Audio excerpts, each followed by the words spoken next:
Greetings, travelers. I'm Kaiserkrat, and this is my kingdom. The study of history is often the study of wars. From the dawn of humanity to the present, humans have been figuring out better and more efficient ways to kill each other. One of the greatest leaps in killing capability was the gathering of large numbers of us to do horrific things to other numbers of us. With the birth of civilization through agricultural development, it wasn't that much longer afterwards that the rate of conflict appears to have skyrocketed, as people now had productive lands to fight over. Larger populations grew, and so did the raiding bands. War, genocide, and slavery became the result. As time went on and the societies grew larger, from a collection of small farming villages to the development of large city-states and the first kingdoms, the first armies were born. Organizing large numbers of human beings to inflict violence on other groups of human beings seems to be rather pervasive, and time has only increased the efficacy. As the concept of having an army of men to be raised to fight another army of men became the norm in both settled and unsettled societies, there became three main methods of doing this and organizing them. These three categories are broad, but share multiple reoccurrences and similarities amongst different societies in different areas of the world and at different times. They can broadly be defined based on how much time the soldiers spend outside of service in the army and what other roles in society they have. The first main type of army that we see in history is that of the levy. Levy-based armies are made up of commoners drafted to fight for the cause of the higher government. Usually this means they are peasant farmers, which make up the majority of the population in pre-industrial societies. Certain numbers of farmers are conscripted to fight, usually having to provide their own weapons and armor, and often with little to no training and almost no combat experience, and sent to fight the army of a rival city-state or kingdom. One of the earliest examples of this is one of the earliest cohesive civilizations, the city-states of ancient Sumer in Mesopotamia. Another classic example being, classical Greece. The ancient Greeks had a city-state model of government organization as well, and wars between them were frequent. Armies of peasant levies were quickly mustered nearly every year to fight their neighbors. Here we see classic hallmarks of pre-modern warfare, with men equipped with shields and spears and arranged in a shield wall formation, standing shoulder to shoulder with their band of brothers, protecting each of them with their shields, something the Greeks called a phalanx formation. These men were not professionals, but part-time farmers, called up to battle and assembled on an open field opposite the enemy army. Being inexperienced, it was easy to spook an army, and there was often little bloodshed, as one side would eventually panic and flee, and the whole army would disintegrate.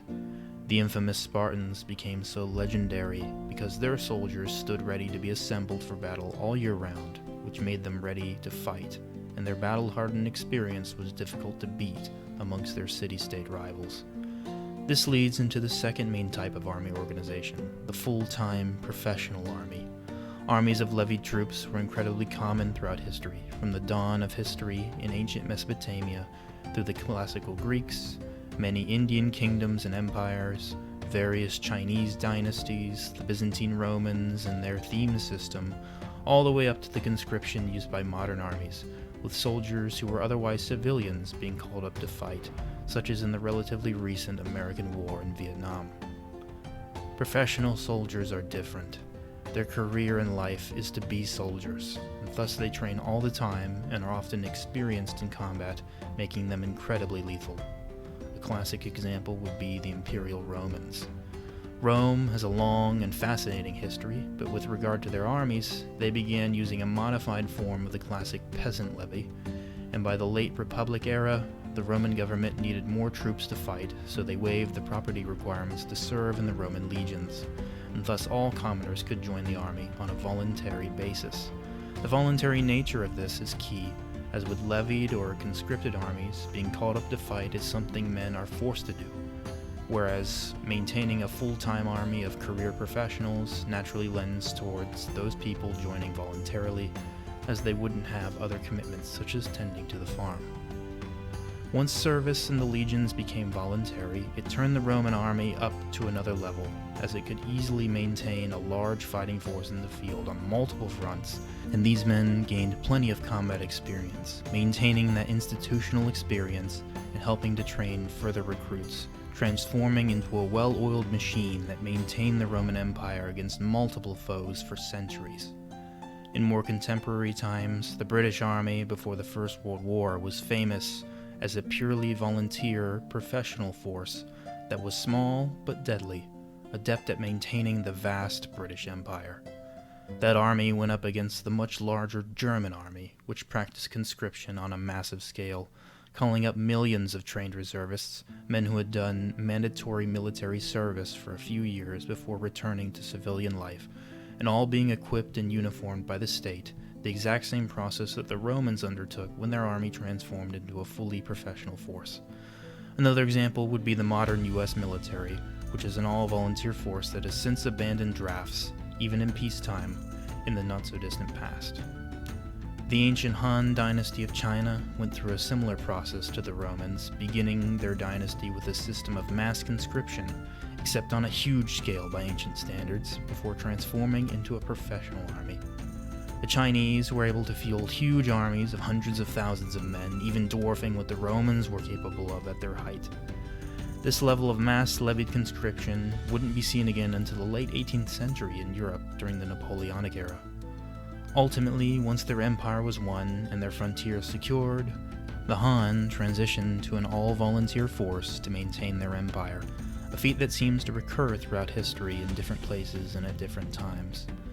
An important note regarding full-time professional armies is they usually are made up of people who directly serve the state, but another form of this exists in the form of mercenaries. Mercenaries are, by their nature, full-time professionals, except their service is to the people with the biggest pocketbooks, and not the loyalty of the state.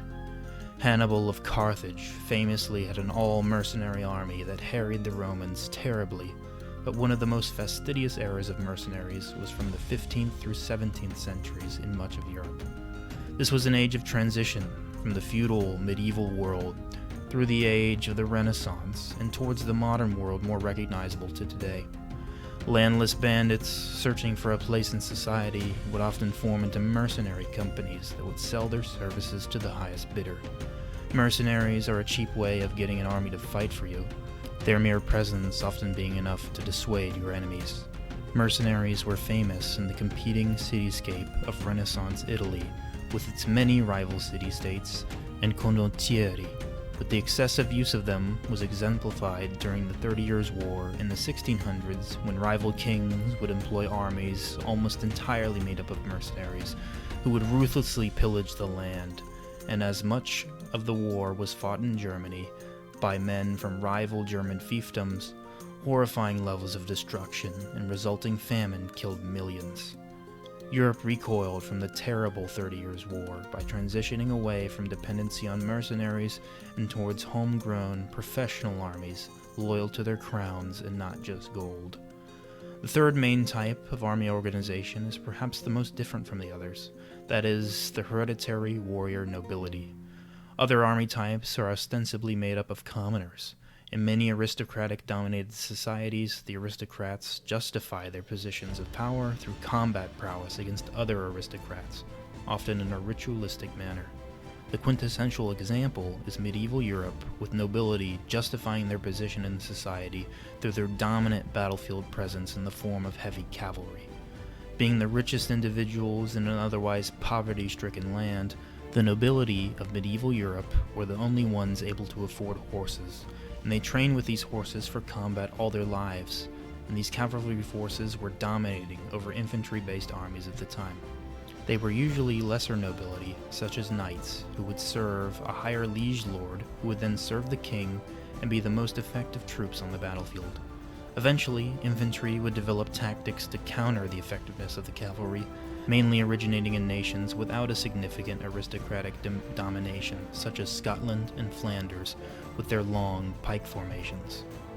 Other areas of the world developed similar systems at different times, such as the chariot-dominated warfare, led by the rich aristocrats who could afford them in the late Bronze Age world, between competing states such as Egypt, the Hittite Empire, and Assyria.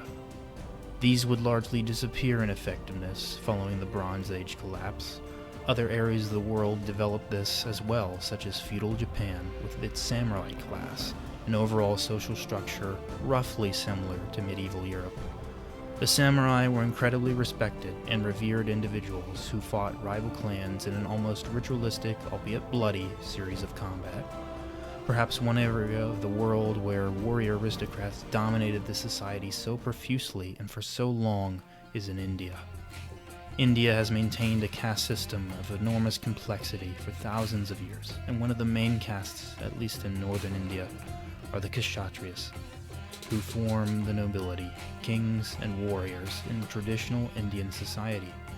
As the Greek historian Megasthenes said of Indian warfare in the late 4th century BC, the Indian warriors fight each other according to their dharma or purpose in life, and the wars are only fought between them, leaving the peasants to tend to their fields, unbothered by the aristocratic wars that lay beyond.